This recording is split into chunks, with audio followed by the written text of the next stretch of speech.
امام زہری کہتے ہیں کہ میں حضرت امام زین العابدین کو ملنے گیا۔ یہ وہ زمانہ تھا کہ جب امام زین العابدین کے ہاتھوں میں ہتھ کڑیاں اور پاؤں میں زنجیریں ڈالی گئی تھی۔ دوبارہ جب عبد الملک کے زمانے میں، مروان کے زمانے میں تکلیفیں اٹھائی گئیں اور ان کو اذیتیں پہنچائی گئی، تو کہا کہ امام زہری کہتے ہیں کہ میرے ضبط کے بندھن ٹوٹ گئے، مجھ سے برداشت نہ ہوا۔ جو ہی میں گیا اور دیکھا کہ ان کے ہاتھوں میں ہتھ کڑیاں ہیں اور پاؤں میں زنجیریں ہیں تو میں بے ساختہ رو دیا۔ تو کوئی تشفی کا، تسلی کا کلمہ میں ان کے لیے کہتا، لیکن امام زین العابدین میری طرف دیکھ کر کے فرمانے لگے، زہری کیا ہوا؟ میں نے کہا حضرت آپ نے کربلا میں تھوڑے دکھ دیکھے تھے، یہ کچھ رہ گیا تھا کہ آپ کو اب بھی زنجیروں میں جکڑ دیا جا رہا ہے؟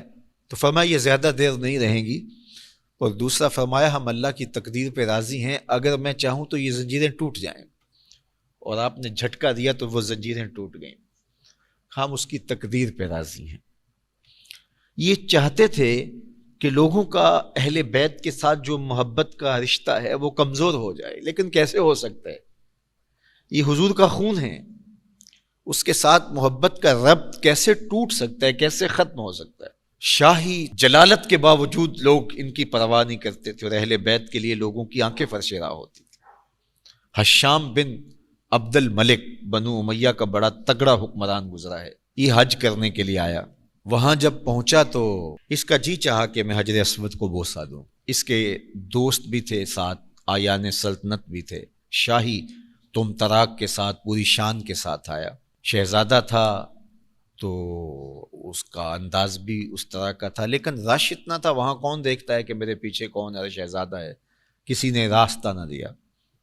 تو یہ ایک سمت کھڑا ہو گیا حجر اسود کے سامنے مطاف میں کہ رش کم ہوتا ہے تو میں حجر اسود کو بوسہ دیتا ہوں۔ اتنے میں طواف کرتے کرتے امام زین العابدین بھی حجر اسود کے مقابل آئے، اور جو ہی وہ حجر اسود کے مقابل آئے تو ان کی رفتار تھوڑی سی مدھم پڑی، اس خیال کہ میں حجر اسود کو بوسہ دوں، تو لوگوں نے راستہ چھوڑ دیا۔ امام زین العابدین آگے بڑھے اور کہا اور حجر اسود کو بوسہ دیا۔ اب اس کو بڑا عجیب لگا اور بڑا حسد کی آگ میں جل گیا کہ میرے لیے کسی نے راستہ نہیں چھوڑا، میں بادشاہ کا شہزادہ ہوں، ولی عہد ہوں، اور اس کے لیے لوگوں نے راستے چھوڑ دیے۔ تو وہ از راہ تحقیر اپنے درباری شاعر فرزدق سے، یہ حشام کے ساتھ تھا، تو امام زین العابدین نے جو ہی کعبۃ اللہ کے قریب جا کے حجر اسود کو چوما اور لوگوں نے راستہ چھوڑا، تکریم دی، تو اس نے جل بھن کر کے ابو فراس سے کہا یہ کون ہے؟ حالانکہ یہ جانتا تھا یہ امام زین العابدین ہے، لیکن بعض کا تجاہل عارفانہ کر کے کسی کی اہمیت گھٹائی جاتی ہے کہ یہ کون ہے۔ تو اس نے کہا یہ کون ہے؟ تو اس کا مطلب یہی تھا کہ یہ مذمت میں کچھ کہے گا اور میرے دل کو تسکین ہو جائے گی جو زخم پہنچا ہے۔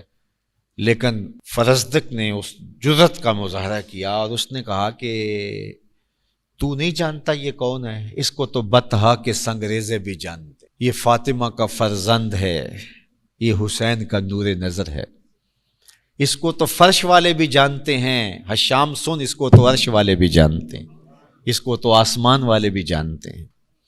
اور پھر کہا تیرا من ہوا کہنا اس معرفہ کو نکرہ نہیں کر دے گا، تیرا تو جاہل عارفانہ یہ کون ہے؟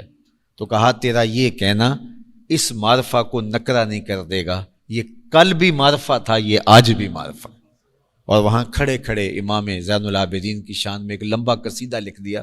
اسے غصہ آیا کہ میں کیا اس سے پوچھنا چاہ رہا تھا، اور یہ شاعر اس کو سمجھنا چاہیے تھا، اور یہ الٹا ان کی شان میں لکھ رہا ہے، تو اس نے قید کروا دیا۔ تو امام زین العابدین کو پتہ چلا تو انہوں نے اشرفیوں کی کچھ تھیلیاں ہدیہ کے طور پہ بھیجی۔ فرزدق نے اس کو شکریہ کے ساتھ واپس کیا اور کہا کہ حضرت میں نے یہ قصیدہ ان اشرفیوں کے لیے نہیں، آپ کے نانا کی شفاعت کے لیے کیا۔ اللہ اکبر۔ آپ نے فرمایا کہ ہم جس کو دے دیں واپس نہیں لیتے۔ تو یہ تھی پذیرائی، اور اس پذیرائی کو ختم کرنے کے لیے کوشش ہوتی رہی، لیکن یہ عزت اہل بیت کرام کو جو دی گئی ہے یہ حضور کی نسبت سے دی گئی ہے، یہ فرزند ہیں، خون ہے رسول صلی اللہ علیہ وآلہ وسلم کا۔ رسول اللہ صلی اللہ علیہ وسلم نے آخری حج کے موقع پر مخاطب کر کے اپنی امت سے کہا اذکرکم اللہ فی اہل بیتی، میں اپنے اہل بیت کے بارے میں تمہیں اللہ سے ڈراتا ہوں، تذکیر کرتا ہوں، نصیحت کرتا ہوں کہ میرے اہل بیت کے معاملے کے اندر تم کوتاہی کا ارتکاب نہ کرنا۔